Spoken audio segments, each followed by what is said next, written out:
What's going on, everybody? This is Afro Think Tank, and today I'm gonna do a little bit of speculation. All right, nothing that I say here, this is my disclaimer, nothing that I say here can probably be proven. Well, probably can be proven, but I'm just gonna say speculation from my own, just because of what I'm about to say. All right, but what I want to talk about is the relationship between African Americans and the Jewish community and the Christian community and the European community in America and worldwide, and what I think is kind of happening here, right? It's being revealed, right? It's like on a big macro scale. Now, if you noticed that the Jewish community was shocked. They were absolutely shocked that African Americans did not support them, or not supporting them in Palestine, right? Now, what we're going to do is we're going to take out all the false morality that we all like to use, to say, oh, you're wrong. We're talking about straight, just straight reality. Get rid of the morals for right now, all right? Get rid of the morals right now. The Jewish community, they just knew that African Americans would have no problems or wouldn't have any opposition to what they're doing in Israel to the Palestinians, to the Arabs, right? So if you notice, the liberals, right, the liberal people, they seem to be switching up on us, like far as how their attitude is towards black people. Their attitude is, we are betraying them because we are not on their side, and they just don't understand. Why? Because the Jewish community in America has, now keep in mind, you got the Jewish community who are rich, right? I'm talking about the rich ones, right? The well-to-do. And keep in mind, the rich Jewish well-to-do is just a club of well-to-dos, right? Against the rich Christian well-to-dos, against the rich Catholics well-to-dos, against the rich Muslim well-to-dos. And the majority of us, no matter what camp you with, we down here, we all living and struggling pretty much the same way, right? Despite how much we say the Jewish community sticks together, no, the rich Jewish community sticks together, right? The regular Jewish community, they live in their little enclaves, but they struggling just like everybody else, right? They struggling like everybody else, period. That's just the truth. Now, the regular Jewish community, right, and even some of the rich, the rich Jewish community, they have been our strategic partners in America against the Christian well-to-dos. All right, the Christian well-to-dos are the ones that are the original racists, or what you want to say, the children of the slave holders and those guys, right? Those are our, as African Americans, our arch enemies. All right, those are our arch enemies over here. African Americans, our arch enemies have always been the Christian evangelical base of the Europeans, right? Period. Those are the ones that we battle with. Those are the ones that try to make policies to disenfranchise us. Those are the ones that create little mobs and shit, and those mobs will, come and attack us. Those are the ones who've committed terrorist acts on us, domestic terrorist acts on our communities. The Christian evangelical ones, those guys, right? Now, the Jewish ones, they're also enemies with our enemy, right? They've always been enemies with our, and before they was our enemies, before they became our opposition, they were already that group's opposition. All right, period. They are mortal enemies. Now, the Jewish community, right, and their power base, the people who are working their way through the system to gain power, to keep the keys to this country, they have utilized, the current ones are in the Democratic Party. Now, if you look at the Democratic Party, you see all these white people, right? And you don't think Jew, right? Because we just see white people, right? And if you ever heard a thing called non-practicing Jew, white people have been making up their own race for the longest time. They're just white people, right? They're just white people calling themselves Jewish, and they want you to believe that it's a race, when actually it's a religion. But they keep saying it, and they figure if they keep saying the shit, eventually enough people gonna believe it, and we're just gonna let it be, right? But you know, no, you motherfuckers is white from Europe, right? But those guys in America have historically been on our side against those guys, right? They've marched with us, they fought with us, they've died with us, and so they figured, well, when they need to do something, we're gonna back them. Keep in mind, there's no morality here, just straight tactics. They have been on our side in America through pretty much everything. Now, their thing is they still want to be in charge, but they're not particularly racist in the way of the white Christian. They just feel like, well, we are in charge. We would like to be in charge. They're globalists. They don't care. They'll let us participate. They don't want to disenfranchise us. They just, you know, they're still white and they still want to be in charge, right? But they're not trying to oppress us. They just want to be in charge, right? So they figured the Muslims was shit. They know that the relationship between Africans or Muslims are tumultuous. They know that. So they're probably thinking, well, shit, these black folks, man, they don't give a shit. If we go blow up some Muslims, they don't care. Them Muslims ain't on them black people's side, right? And so they were shocked when black people didn't like support them, or at least stay quiet. We could at least, the best thing we could have did is not say a damn thing, right? But here's the thing about black people. Black people have morals automatically. We automatically, because we recognize and understand oppression, whenever we see oppression, we're gonna empathize with the person being oppressed, period. Especially since we have been oppressed. We're one of the groups that have been oppressed the longest and the most harshest, right? I always say Native Americans had it worse. They did, because do you see any of them walking around? You see any? No. All right, that's why they had it worse, because they were damn near extinct. Them and Tasmanians, because they got totally wiped out. You can't even find one of them. White people could totally kill that entire race off, right? But they almost killed all the Native Americans off, you know. But you know, so I'll say 1/3, right? To be honest, right? So the Jewish people, you know, because that's why if you notice, the same white people that be on the news and shit, that's always on our side, all of a sudden, they can't even see the genocide happening in Israel. They refuse to even acknowledge that what's happening in Israel is wrong. And they refuse to do anything about it, period. They ain't doing shit, right? Because they can't, because since most of the Democrats are Jewish people, right? Most of these politicians on the Democratic side are Jewish, and a lot of them on the Republican are Jewish too, all right? But not as many. Most of them, they're deep in the Democratic side. That's why it seems like they're just totally like detaching themselves from reality, in this case, to not see the genocide, even though in every other case, when it comes to African Americans, when it comes to other marginalized groups, they're the first ones to open their mouth and talk about oppression. The first ones, except for this one case. And it doesn't even make sense. It's not even rational. It doesn't even seem rational that these people can't see the obvious genocide. Black folks, we can see it, and we're not gonna pick, and we're not gonna be on the Jewish side in this case.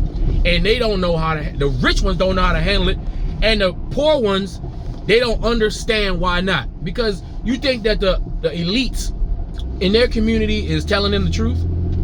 No, they're telling them what they want them to hear, and they better believe it, or else, right? So you got the white Christian evangelicals who have adopted the Republican Party as their base of operation.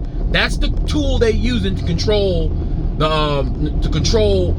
as much of the country as they can. That's the piece of the pie that they hold on to, the Republican Party. So these two white powers have been fighting each other this whole time, right? They've always been fighting each other, right? Have you noticed you've never seen a Jewish president? You would think, as powerful as they are, right? As powerful as they are, because they are powerful, but they're not all powerful. Not one of these European groups are all powerful. Not one of these European groups are as powerful as we think they actually are. They just hold money, and they hold the ability to control the media. They used to. Now, we have the ability to control the media, so they don't have that apparatus anymore. And if we ever just start being serious about our money, they wouldn't control the money either, because we got money too, right? So we got the same tools they got. It's just that they had a longer time to organize themselves together and use their tools effectively to take power. We still trying to figure that shit out, right? Right.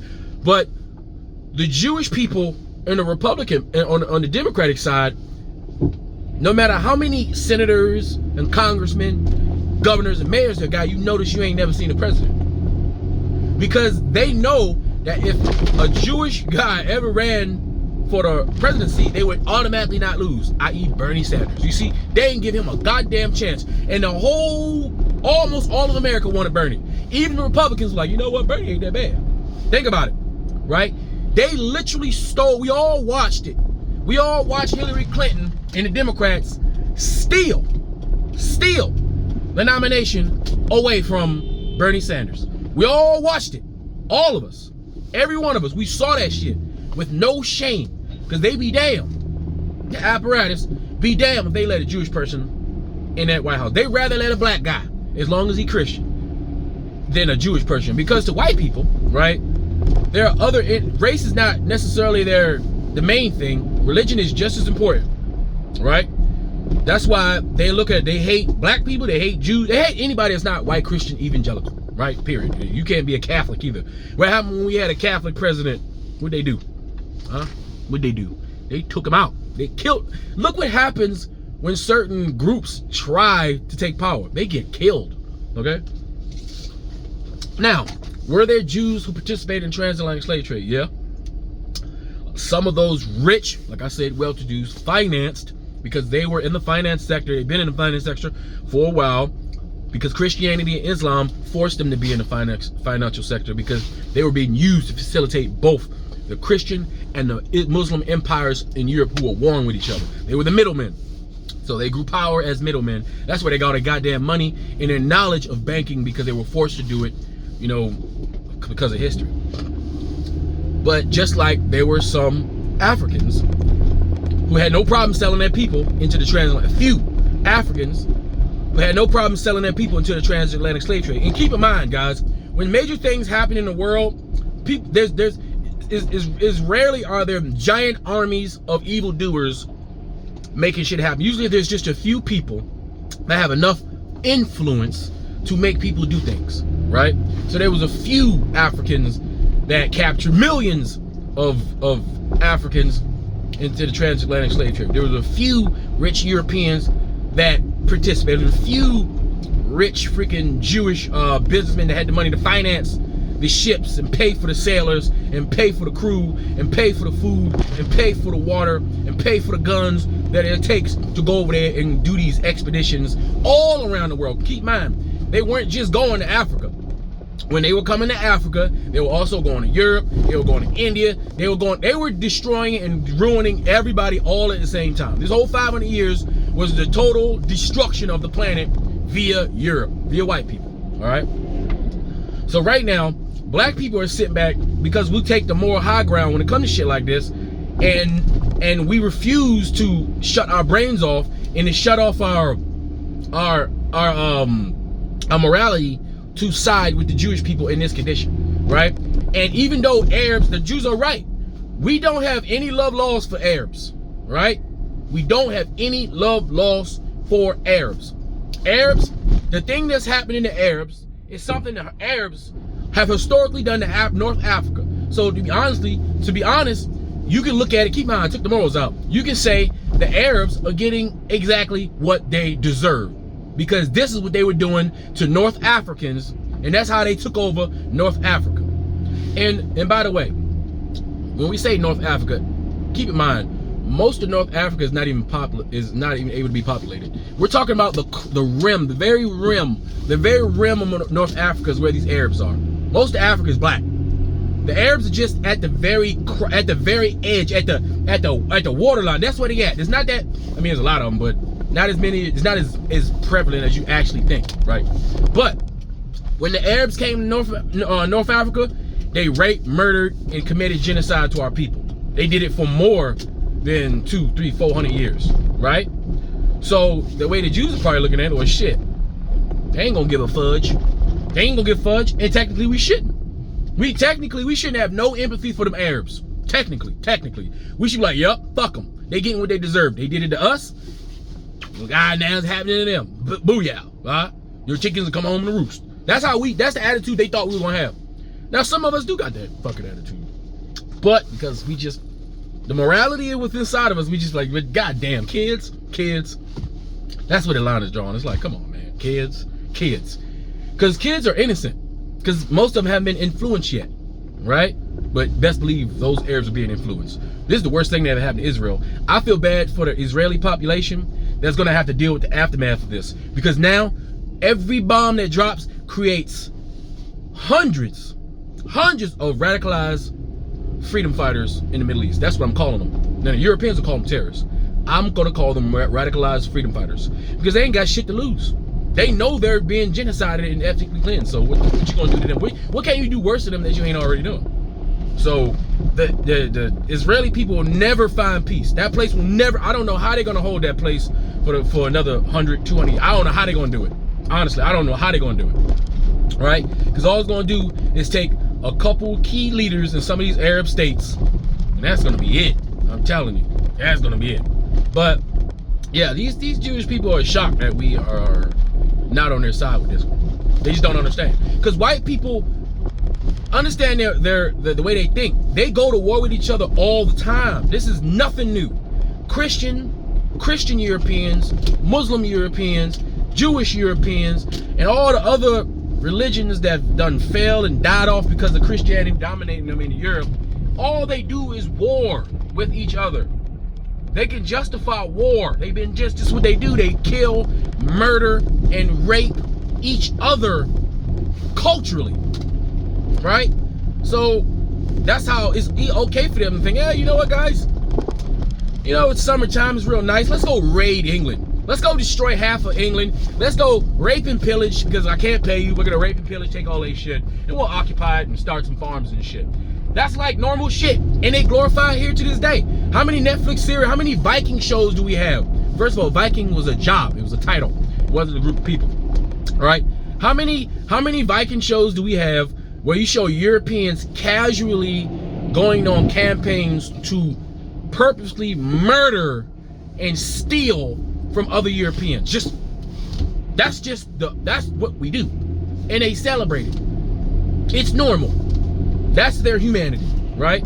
So what makes you think that the people, right, who do that culturally are gonna change? They are literally their ancestors. So they're just doing what they've been doing. They're not doing anything different from what they've been doing, right?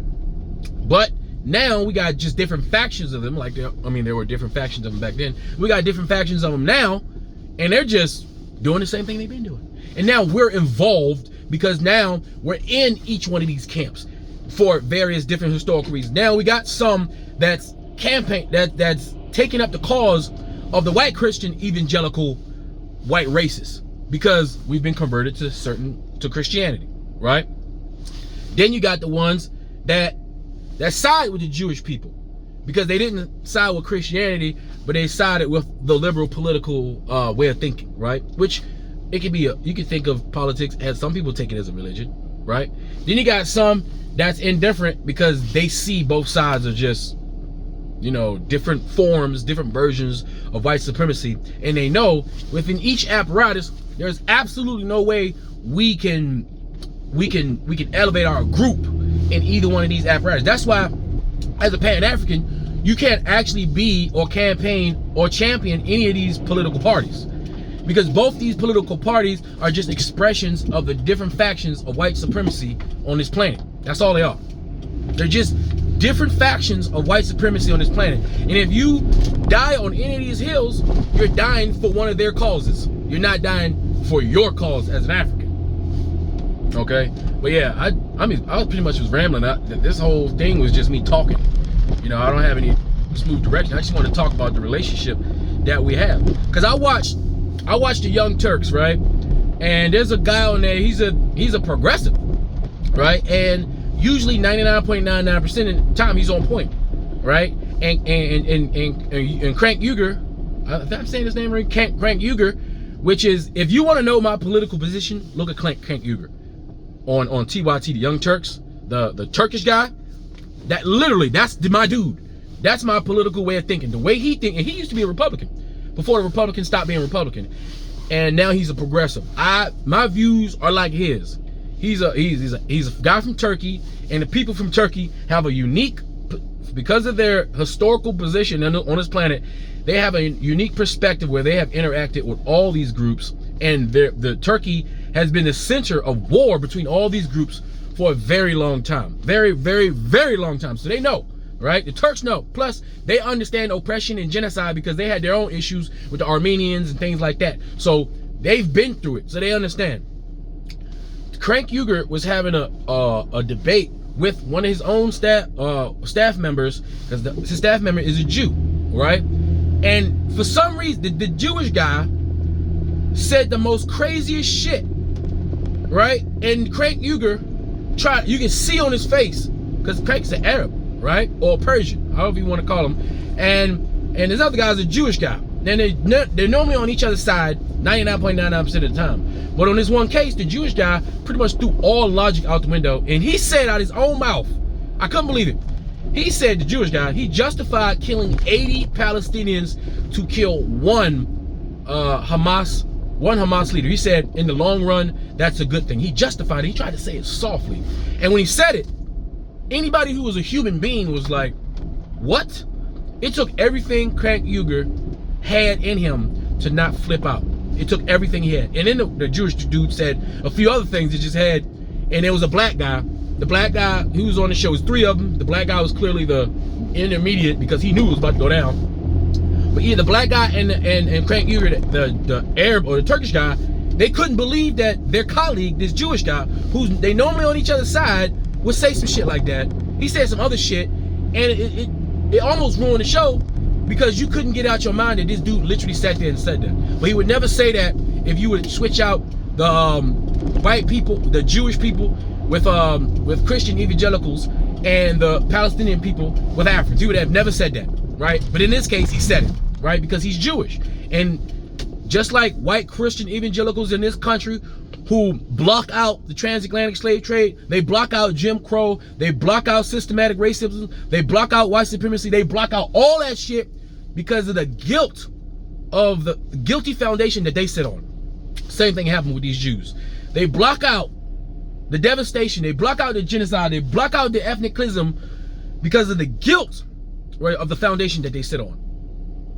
That's what happens when your foundation is built off lies, thievery, death, destruction, rape of another group of people. It's shaky. So in order to continue to build on that, you have to continue to lay down foundations of denial, foundations of lies, right? And force people to believe it. You need to force the masses to believe it. That way, eventually, the belief will become true. You know, generation after generation. That's why they don't mind getting rid of books, because they don't want you learning shit. They want to indoctrinate you. They want to program you. They don't want you programming yourself. That's crazy. An educated population is a population you cannot control. Keep that in mind. But anyway, I don't think I really got anything else to say. I just wanted to talk about it because it's been on my mind. I'm like, you know, 99.99% of the time, the Jews in America are our allies against their enemy. We got the same enemy, white Christian evangelicals, right? The white Christian evangelicals don't really have any allies per se, because that's just them. They're on their own. That's the culture that's being canceled right now.